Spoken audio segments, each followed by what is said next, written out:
Karta maslahati, kartalarimiz nimalar deydi? Shu haqida ko'ramiz. Kartalarimiz nimalar deydi? Karta maslahati. Siz jismonan o'zingizga birozgina e'tibor berishlaringizni so'rayapti. Yo'lda turib qolganingiz, anchadan beri nima deydi, bir qarorga kela olmayotganingiz, kimningdir yordami agar sizga kerak bo'ladigan bo'lsa, baribir sizga hech kim yordam bermaydi. Bu muammolaringizni siz o'zingiz yechasiz deyapti. Keyin ayrim insonlar nima deydi, o'tmishdagi xatolarini unutolmaydigan insonlar. O'tmishingizdagi xatoni unutishga harakat qiling. Siz o'zingiz bilmagan holda kuchli insonsiz deyapti kartalarimiz. Keyingisi, g'oyibona hayotingizda kimdir paydo bo'lishi mumkin. Bu sizni nima deydi, yangi tanishgan insonlaringiz bilan suhbat davomida nima deydi, sizning qandaydir suhbat davomingizda o'ylab suhbat qiling yangi insonlar bilan. Chunki bu insonlar sizning hayotingizda eng nima deydi, bir umrlik yoki sizga hayotingizda eng katta foyda keltiradigan yoki hayotingizda eng nima deydi, yaxshi yo'lni ko'rsatadigan inson bo'lishi mumkin. Bu kartalar aytyapti, sizni hayotingizda judayam nima deydi, umniy, har tomonlama nima deydi, yo'l ko'rsata oladigan inson paydo bo'ladi. Shuning uchun kim bilan ko'rishingizdan qat'iy nazar har doim gapingizni o'ylab gapirishga harakat qiling. Kartalarimiz nima demoqchi? Keksalarni hurmat qiling, o'tganlarni eslang. Ular sizning doim yoningizda. O'zingizni yolg'iz his qilmang. Eski narsalarni nima deydi, esingizdan chiqaring. Yana shunday narsa tushyapti kartalarimizda. Ruhlarni eslang deyapti. Ruhlarni yoki o'tgan insonlaringizga is chiqaring yoki o'tgan insonlaringizni eslang deyapti. Chunki sizni doim ruhlar qo'llab-quvvatlaydi deyapti. Karta maslahatimiz. Sizni yaxshi ko'radigan insonga ozgina imkoniyat bering. Chunki u inson sizni har doim sizni ko'nglingizni olishga harakat qiladi. Lekin bu insonga siz imkoniyat bermasligingiz mumkin. Ko'p dilini og'ritishingiz mumkin. Yoki sizning ko'p dilingizni og'ritgan bu inson. Lekin yana bir marta kartalar imkoniyat berishingizni so'rayapti. Keyin qandaydir dushman tomon bilan janglashib qolasiz. Bu jangda siz yutganingiz bilan bu sizning ruhiy holatingizga kuchli ta'sir qilishi mumkin. Yoki sizni kim bilandir ish joyingizdagi insonlar bilanmi qandaydir gijlab qo'yishi mumkin yoki janjallashtirib qo'yishi mumkin. Shuning uchun ayyor odamlarning gaplariga kirib qandaydir o'zingizdagi nima deydi, imijingizni yoki o'zingizni holatingizni pastga urib qo'ymang deyapti kartalarimiz. Kim bilandir janjallashib sizni asl yuzingizni ko'rib qolishi mumkin. Shuning uchun og'ir bosiqroq bo'ling.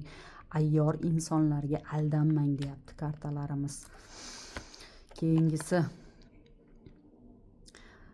men baxtim yopiq, hamma bilan nima deydi, oram yopiq deb o'ylamang deyapti. Sizning baxt eshiklaringiz har doim ochiqligini yaqin kunlarda yoki sizning yoningizda o'zingiz o'ylamagan insoningiz sizni taqdir eshigingizni ochishi mumkin deyapti. Keyin qandaydir ko'proq farishtalar kartasi tushyapti. Siz nima deydi, farishta insonsiz. Birovga yomonligingiz yo'q. Ko'plarga yaxshilik qilib nima deydi, ko'p jabr chekkan insonsiz. Shuning uchun kartalarimiz aytyaptiki, o'sha qilgan yaxshiliklaringizga hammasiga yomonlik bilan qaytgan taqdirda ham vaqt kelib sizga 1000 barobar nima deydi, kartalarimiz aytyaptiki 1000 barobar yaxshilik bilan o'zingizga qaytadi. yaqin kunlarda sizning hayotingizda mo'jiza ro'y berishi mumkin deyapti. Kartalarimiz nima deydi? Kartalarimiz judayam sovuqqon bo'lib qolgansiz, umidsiz bo'lib qolgansiz. Negadir bir tomonga qarayapsiz-u, u o'sha qaragan tomoningiz sizga nima deydi, asab yoki zarb bergan insonda o'sha narsaga ko'p e'tibor bermang deyapti kartalarimiz.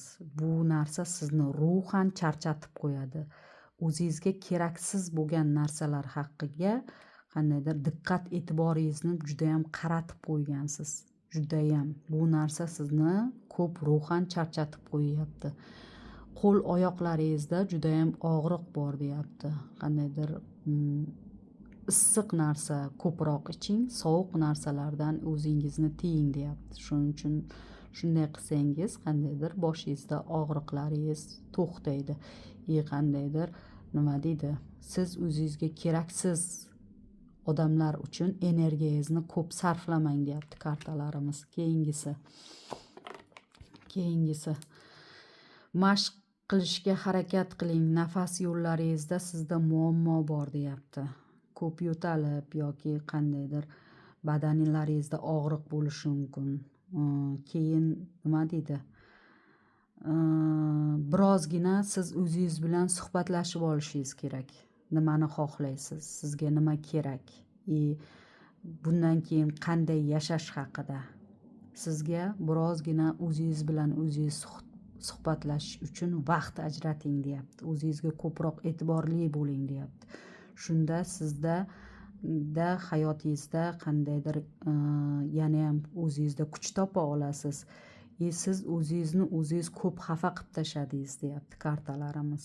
Chunki oxirgi raqami 19 bilan tugayapti. Bu degani hamma narsadan siz to'xtadingiz deb o'ylayapsiz, lekin siz bu vaziyatdan avval ham tushgansiz. Bunaqa vaziyatdan endi ham chiqib ketasiz, lekin sizga ozgina hozir yolg'izlik eng katta kuch bag'ishlaydi deyapti kartalarimiz. Keyingisi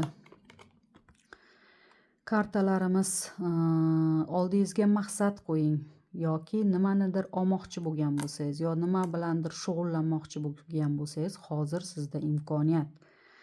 Agar kimdir sizga yaxshigina taklif qilayotgan bo'lsa, u narsani rad qilmang deyapti. O'zingizga ko'proq e'tibor bering.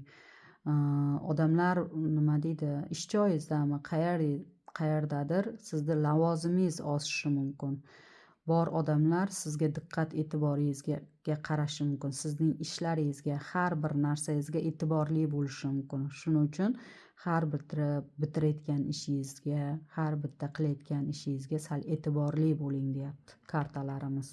Chunki mana shu narsalar orqali siz yuqori insonlardanmi yo atrofingizdagi insonlardanmi olqish olishingiz mumkin yoki amalga o'tirishingiz mumkin. Chunki sizning qilgan ishingizga odamlar ko'proq e'tiborliroq bo'lib qolishi mumkin deyapti kartalarimiz. Keyingisi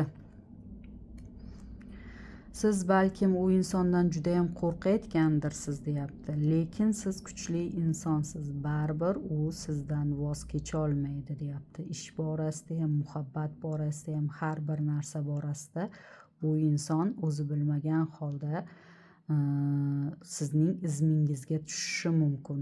Yoki siz qarshi tomon deb o'ylayotgan yoki kim bilandir bahslashayotgan insoningiz bo'ladigan bo'lsa, agar o'rtadagi inson bo'ladigan bo'lsa, siz tomonga o'tishi mumkin. Keyin yana bitta narsa, agar kim bilandir bahslashayotgan bo'lsangiz, u insonni jimlik bilan, janjal bilan emas, jimlik bilan yutishga harakat qiling deyapti. Chunki